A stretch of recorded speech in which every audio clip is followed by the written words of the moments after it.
Hey, what's up, and welcome to Hack My Growth. Today we're going to be talking about the do's and don'ts of customer discovery. Hey, thanks for checking out our channel. If this is your first time watching, maybe you've been watching a while and haven't yet hit subscribe, we'd love for you to do so now. We'd love for you to join our community. We publish new content each and every week to help you get the most out of your digital marketing and sales strategies, and honestly, just grow your business the most fluid and organic way possible. So we're going to be talking today about customer discovery. This is typically the first or an early stage conversation that you have with a lead or a potential customer. Now, a lot of people, when they get a lead and they have that first call, their number one goal is to sell, right? We want to always be closing, right? That's a quote that's really popular, especially in the sales industry.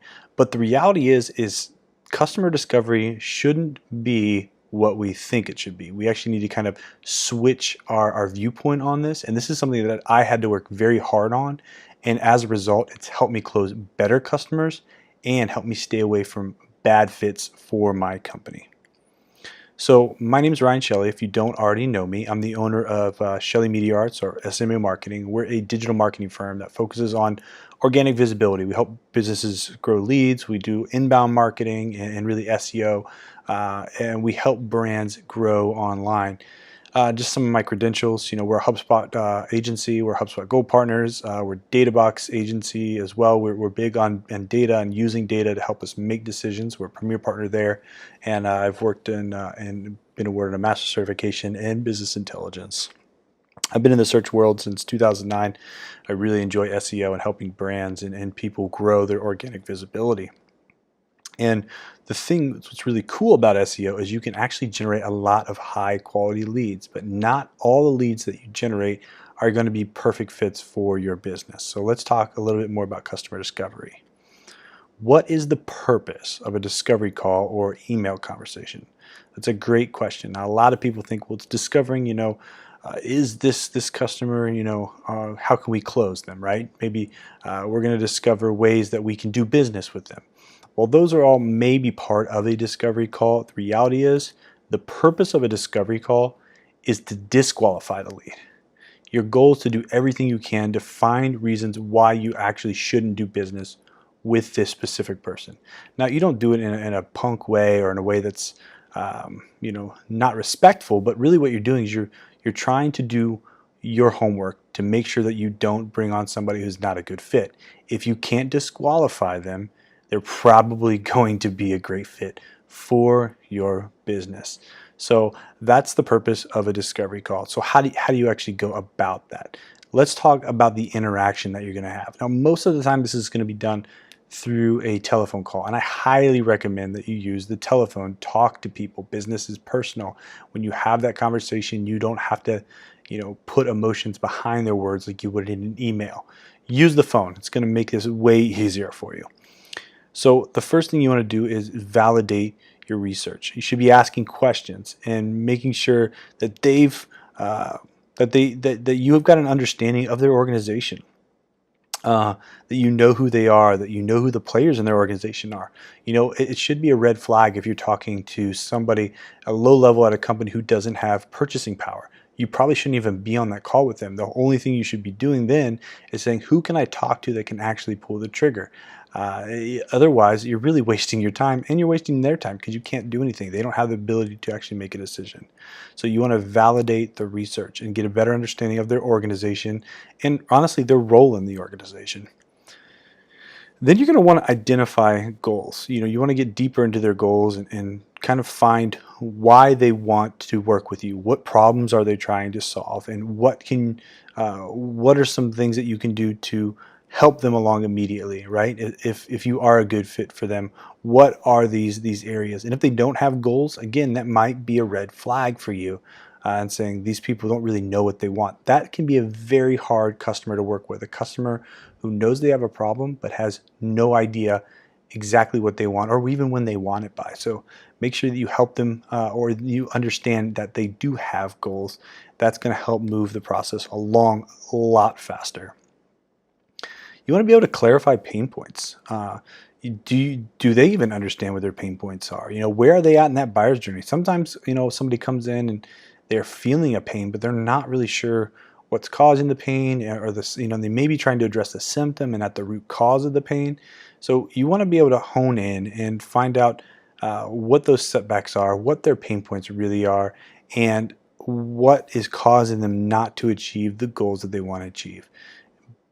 Having the ability to really clarify pain points is going to help you understand whether or not you have a solution for them. If you don't have a clear idea of what they're trying to achieve and they're not sure, then you're not going to know if you've hit that goal or not. So by identifying and labeling, naming the pain points, you're going to be headed in a right direction. Again, a red flag would be somebody who knows they have a problem but can't really identify it, can't really understand what it actually is, and worse, can't really convey that in a way that can help the sales rep understand it. You may have a good solution, but if it's not a good fit for their pain point, it's probably not a good fit for your business. Now, one of the ways that you can actually build your credibility is providing tactical suggestions. We use these, in a discovery call to say, have you ever thought about X, or have you ever thought about Y?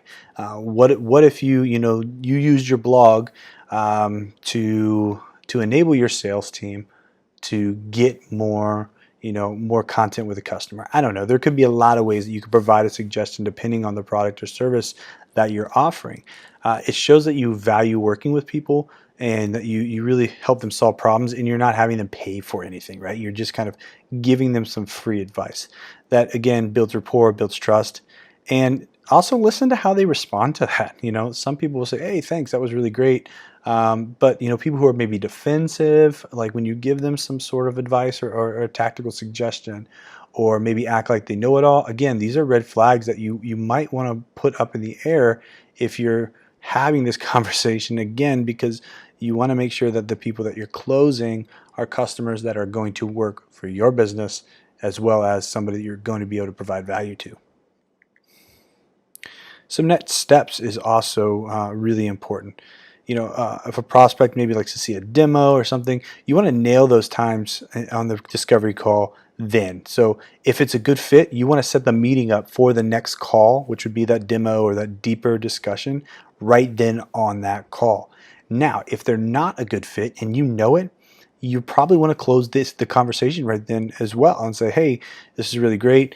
Based on the conversation we've had today, I'm not sure if we're the best fit for you. That way you can break the ties and you don't have to really waste time in this awkward in-between phase, then wait for somebody to kind of not respond. That happens a lot, where they're not a good fit, but neither person really knows how to close the deal. Close the loop, offer the next step, either move them forward in the buyer's process or cut them off and kind of move them off of your radar and really focus on the people who are going to help you generate the business that you need for your company. So email is a great way to follow up or continue the conversation, or really nail down that first meeting. Now, you shouldn't be doing all of your meetings via email. You shouldn't be doing all your discovery through email, but you can use email effectively in discovery, in follow-up, and engagement. So let's look at a couple templates here. So this first one is all about adding business value. The contact, first name, things of that, those are customizable options. And the reason we use templates, again, it's going to help us to move the process along faster, so we have to write the same thing over and over again. But we also want to make sure that we customize the templates so that we're not generically just throwing the same information out to everybody. Again, this one's all about adding business values. So you address the person by their name, and working with other companies like yours, one of the key issues that they're struggling with is, hey, this. And again, this is a really good for setting up that first discovery call, where you can kind of pull out some key issues, understand that the industry a little bit. Past year, we've helped a number of companies do this and see the results that we've done. If this might be a challenge that you're experiencing, let's set up a call quick. Again, this is going to help you set up that discovery call. This can be very powerful because, again, it brings in some empathy and helps you align with them and lets them know that you understand their industry and you also understand the pains that they're going through. Now, if you've got an inbound lead, you're doing inbound marketing, you're going to be able to see some of this stuff depending on the software that you have. So if you have HubSpot, you're able to see the interactions that people have with your website. And so you can, hey, you visited our site and you downloaded this piece of content. Did you download this just to learn about the topic, or are you looking for a way to solve that problem, right? And this is where, again, you can build that relationship early on and start to add in some tips and let them know if you've thought about this. So this is early on. You're having that interaction. Maybe you've chatted with them before, or maybe you've had a call with them and they didn't really take the first step, but then they went back and downloaded some content on your website. Here you can give some tips, and then you can say, hey, have you thought about X or Y? Again, it puts you in that position as a thought leader. It puts you in that position as a as a guide, and it's not really sales driven at the moment. It's more relationship driven. And again, you're not really asking them for a meeting, but you are asking them to respond. Have you ever thought about this? You're building that communication. You're building that relationship. It's very important to build relationship. I mean, just because we do things online and we can interact, via really never having to talk to somebody, it's still important. Especially when we're selling higher ticket items, you have to have those conversations, and you have to be able to walk somebody through that and let them know that, hey, you value them as a person. This is a great template to do that with. Quick lead introduction. So again, this is somebody again very early in the stage. So maybe you saw them view a page or download some content or visited a blog or something, and you wanted to check in to see if they found what they were looking for. Give them some other resources, and then say, if you've done some prospecting, set up a time, and again, you want to set up times that you're available. If you got a calendar link, that works really well. But what I've also seen is today, while everybody has calendar links, a lot of people do, not everybody, but a lot of people do, it can still put the ball in their court to go and schedule a time, and it can kind of seem impersonal, like non-personal, right? So instead, I really like to say, hey, would you like to talk tomorrow at 10 a.m.? Or would you like to talk tomorrow at 10 a.m. or 2:30 p.m.? Let me know if those work for you. If not, let's find another time. So this is a way, again, just to build that relationship, get somebody on your calendar so you can take that next step into a discovery call and kind of figure out if they're a good fit for your business or not. So if you've got any questions about Discovery Call or the templates that we walked through in this video, please comment below. You can also shoot me an email. That's my email address, or hit me up on Twitter. I'd love to continue the conversation with you there. And until next time, happy marketing.